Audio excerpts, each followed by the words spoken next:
Hey everybody, and welcome to the Raptors Reaction Podcast. I'm your host, Samson Folk, and yes, these are coming out much later than usual. I'm at the games this year, so if I can find a spot in Scotiabank Arena to kind of like kick around in a lounge or a luxury box and record, I will do so. I tried to do that tonight.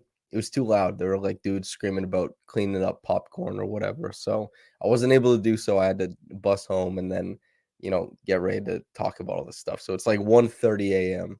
and, chopping it up about the Raptors. But of course, this podcast, the Reaction Podcast, is brought to you by Goldfinger Law. And shout out to Goldfinger Law, where there's no fee unless you win. You can contact them at 416-730-1777. And the Raptors, they won a game, the very first of the year.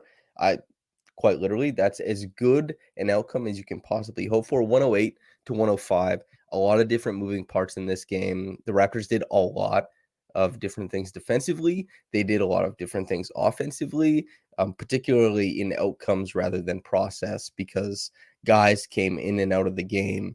We've seen this happen. This is a team that last season, all the starters averaged 15 points or more. And they accomplished that feat once again tonight. So OG 18, Scotty 15, Pascal 23, Gary 19, Fred 15. And the large motivator of offense early on was the transition and Pascal Siakam. Pascal in the first half, I think he had 15 points, 9 rebounds, 3 steals, had these laydown passes that led to tips out of bounds that should have been layups, free throws that, and are as good as layups if people hit their free throws, all that kind of stuff. He was fantastic, and he was largely the motivator of why they were succeeding on offense. We knew this coming into the game. We talked to JB Bickerstaff prior to, and JB said, like, this is a team that they want to play mismatch basketball. That's how they're going to do it. They have size through the middle of the lineup. They're going to try and attack that way. Donovan Mitchell, Darius Garland, Isaac Okoro, all those guys range from way, way too small to too small for Pascal Siakam, for OG Anunoby, for Scotty Barnes, and even Mobley or Jared Allen.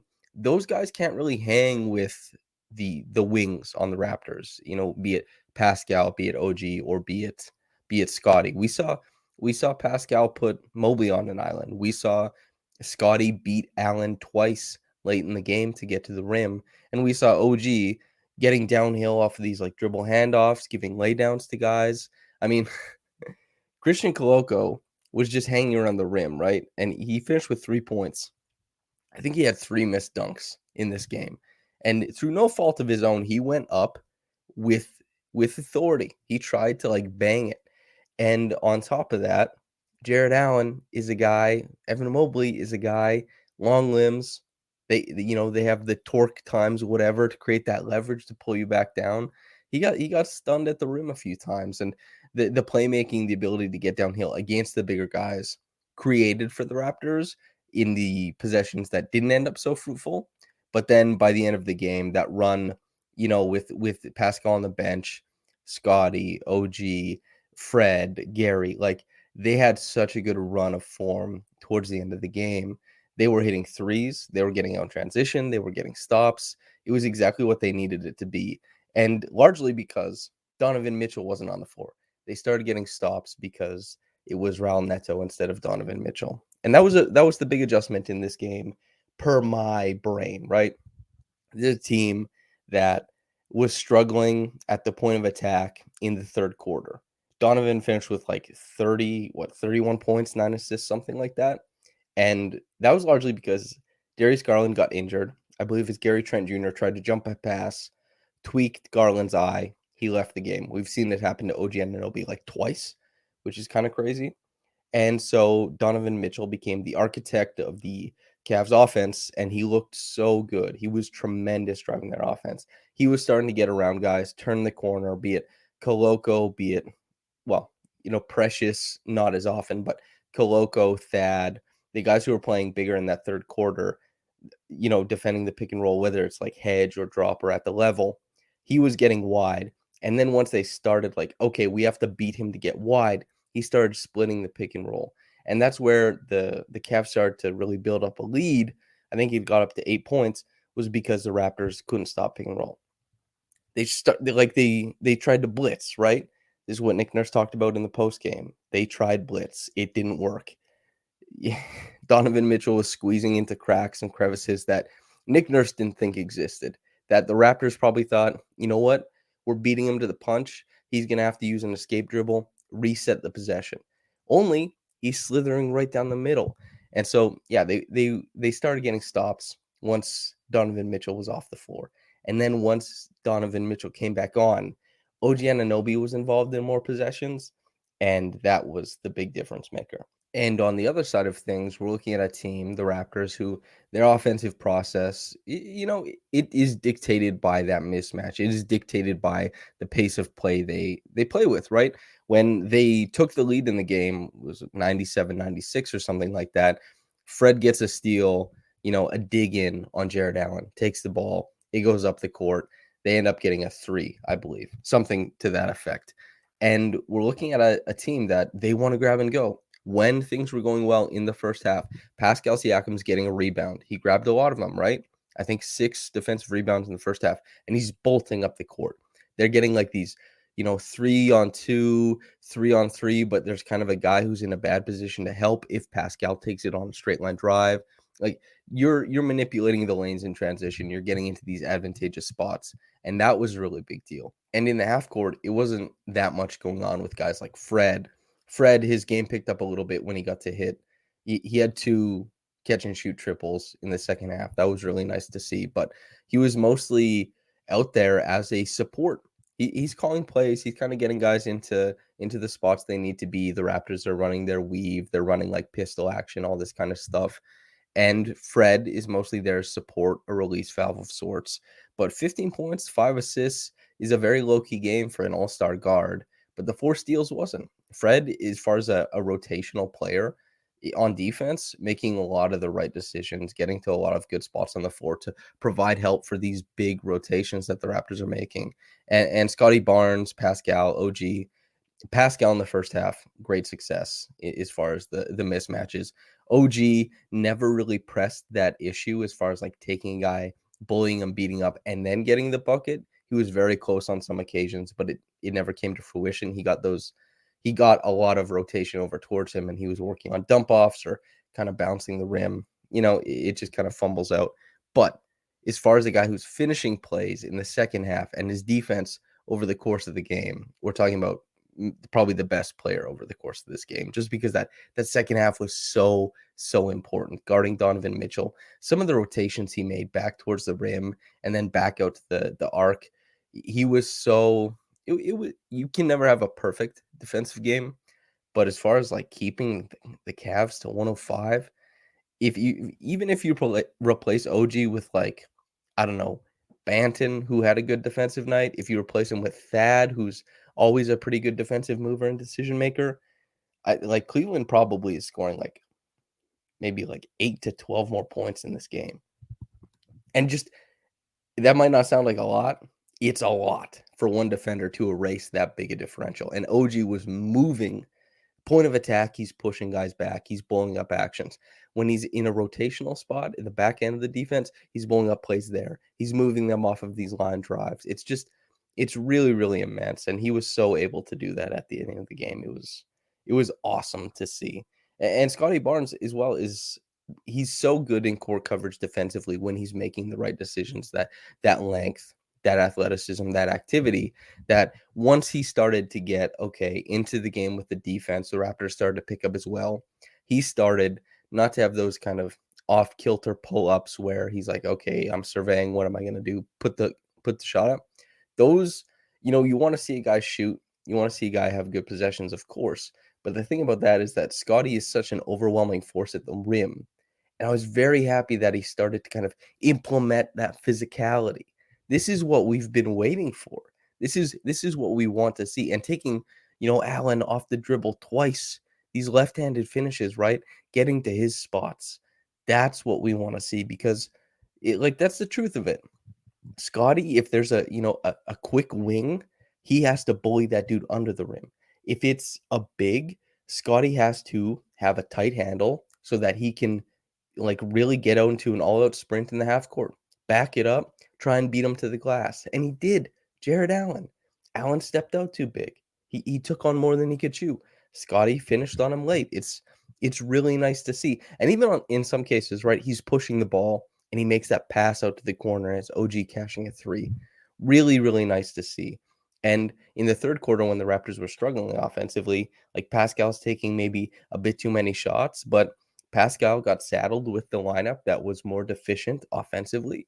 And he was in that position where, go take those shots, see how many fall in. He ended up shooting like, I don't know, 44%, 45% tonight, 4 of 8 from the line, which needs to improve. But I mean, just he when he came to talk to us after the game, he said one of the first things he talked about is improving his free throws. I asked him like, "Hey, what are you going to watch? The first thing you watch when you do film?" And he said free throws. He talked about wanting to understand some reads better as far as how he can improve as a playmaker and that kind of stuff, or pressing the issue against the defense. But Pascal, he carried the Raptors when they needed to be carried, and he didn't break up the groove when he came back into the game, which was nice to see, which happens with stars all the time. Pascal oscillated between those two things, and despite his second half not being as good as his first, fouling out on a couple tough calls.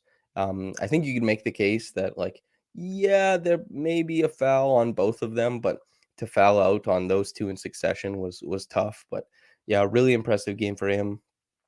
Gary Trent Jr. Really happy with Gary Trent Jr. in this game. Offensively, defensively, man. Three guys did way too much gambling in this game, and different types of gambling, but Scotty and Pascal got way too high on ball handlers. Sometimes you have to let your length do the work and, be able to like slide your hips, right? Swivel and then recover in space and not let these guys get in these straight lines drives. Just make sure you can kind of sidle them to places, right? All that kind of stuff. Pascal and Scotty both got so greedy at the point of attack that they're trying to jump dudes. They're getting beat. They're trailing, and the intensity isn't really there once they're trailing. They're not looking for where they can relocate to in the defense, and so there were mistakes made there. Gary's gambles were just like trying to jump passes that he never got to, and also like he's chasing guys and he's getting caught on screens and all this kind of stuff. And so the point of attack stuff, there's a reason that the Raptors did not go Gary on Donovan, right? Is they've learned their lesson as far as putting Gary as a stopper of any sort. And yeah, but offensively, Gary was awesome. 19 points. How many? Yeah, 5 of 12 from the floor. It's not incredible, but 4 of 8 from three. At that juncture, whatever. At that point in the game, when the ball swings to your open 3-point shooter and everybody's on pins and needles, they need shots to drop. Gary hit him, and that's one of the biggest things. And additionally, when things were a little bit stagnated or truncated in the half court, Gary's kind of hop stepping around, getting to his little step backs. He hit enough of those to keep the Raptors running and humming. It's not like the prettiest thing. He even got to the line for 7 free throws and 19 points on 12 shots for Gary Trent Jr. You take that to the bank anytime you can. That's tremendous. We had 5 guys come off the bench in this game: Precious, Koloko, Banton, Young, and Hernan Gomez. Juancho, tough stretch for him. 7 minutes that didn't amount to much whatsoever. Thad hit a corner 3, missed another one. I did well enough on defense, honestly. He was one of the people playing, in trying to blitz D Mitch and then getting beat when he's like cutting it back, and he didn't play for very long, and that's okay. Banton, pretty good defensively. The worries I had that I talked about in preseason, where I'm like, is this guy going to be able to get downhill when teams are paying more attention in the half court? That didn't happen in this game. He felt like he had those very same limitations. He's picking up his dribble really high in the half court, and he's typically just having to pass away where no advantage is gained. And when it's the ball is in somebody's hands, you want to gain an advantage. That's very important. And he doesn't have like a rocking handle. He doesn't have a great jump shot. He's not the most athletic dude in the world. It's hard for him to just beat dudes straight up, even with screens. Guys are going under. Teams are, hedging, adjusting for that, and he's not beating guys. But the defense was good. Koloko, yeah, we talked about it a little bit earlier, but an active big, missing dunks. That's fine. Defensively, in drop, I thought he looked bad. His backpedaling, because you have to be able to backpedal, be on balance, play that cat and mouse game when you're doing drop. The Raptors opened up with drop against the Cavs. I didn't expect that. That obviously changed throughout the game. And Koloko didn't succeed at that. But when he gets sideways and he gets to be more, I guess, creative with how he uses his body and in the open court, his rotations to the rim were quite good. And so while he wasn't standing out really well as like this drop big who's a deterrent at the rim, when he was the rotational big, when he was the low man, it worked out pretty well. So he grabbed some rebounds. He got out there. He played 15 minutes, which for a second round pick on a team that's good, opening night, hell yeah. Good for Koloko. And Precious was quite good defensively, as he always is. And he added a little bit of offensive pop. That willingness to shoot off of the bench is important. He went 1 for 4 from three. He airballed one of them, but the one that he hit was a really big deal. And he tried to take it to the rim. Like, I think it was Chetty Osman who was on him. And Precious has a left-handed dribble that he keeps tight, that he's comfortable with. And then boom, hit him with that shoulder. That was a super big deal. He didn't hit the pop shot afterwards, but it was really nice to see. It's Precious. I'm happy to kind of sit back and let him try and figure out what he's trying to do, because his handle's tight enough that he can get to spots on the floor. Most of the players who guard him are either going to be too slow or too little, and it's that touch that he's trying to finish with, right? He needs to get that touch going, and if that develops, then he's going to be just an all-encompassing player who's very, very difficult to stop in the open court, and even in a decently spaced out half court, where we'll see what happens if Precious starts pushing the envelope against these defenses, what it looks like when that second guy rotates and then Precious has to make these reads as a passer. If we get to that point, we're in the money, dude. We're very much in the money. But for the most part, this was a really great game. There was schematic stuff. There were adjustments made by both sides. There were and adjustment that wins and succeeds, and then the adjustment backwards, that counter punch. They start winning minutes. It's succeeding, and then you go back and forth. That's what this game was. 108 to 105, like an absolute blast. And the crowd was good. I know it's opening night, but I'm sitting there in media and I'm like, damn, these guys are getting loud. And you know what? Like, people have been talking about that the Raptors crowd has kind of lost its punch. And it still has a reputation, especially elsewhere. But within Toronto, people talk about the crowd maybe being a little bit more milk toast than it used to be. And there's not as many fans in the arena. There's corporate box seats that are purchased, or the season tickets go out to companies. And it's just like people are like, we'll go in 6 minutes in the first quarter, all this kind of stuff, right? But anyway, it was pretty good tonight. Everybody was loud. The introductions went well. Fred VanVleet said what's up to everybody before the game got started. It was a good game. I enjoyed it immensely. And I thought the Raptors played well. It wasn't everybody all at once, but everybody found themselves at the right time so that they had an imprint on the game that helped them win. And that's fantastic to see. That's what a team is about. Every once in a while, you need guys to just take over and be dominant for a full game. We'll see that this year. I'm certain of it, from probably 6 or 7 guys. 6, I would say. Probably 6 guys this year. But the Raptors on the whole, this is just a fantastic game. Really great way to open the season.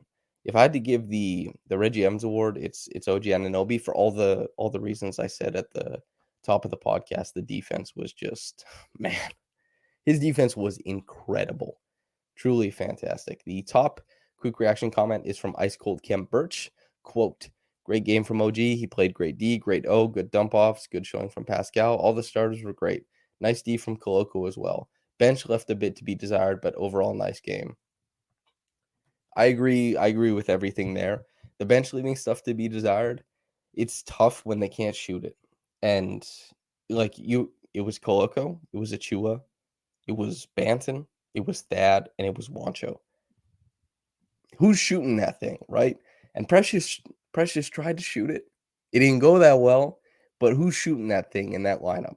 Not a lot of guys. So you have to try and stay your lineups. As I talked about earlier, Pascal had a a tough time kind of lifting that lineup. He didn't hit as many shots as he probably would have liked to, especially since he gets in that in-between area, like those 7-foot push shots that he probably shoots like 55% on over the course of a year. We're probably looking at a guy that he's like, damn, I went 2 for 7 on those tonight. That kind of stuff. And it was just fun game from the Raptors. And while the bench has its limitations, certainly as far as, skill archetypes, all that kind of stuff, it was good to see that they at least brought it defensively. That helped. So yeah, everybody, thanks for tuning in.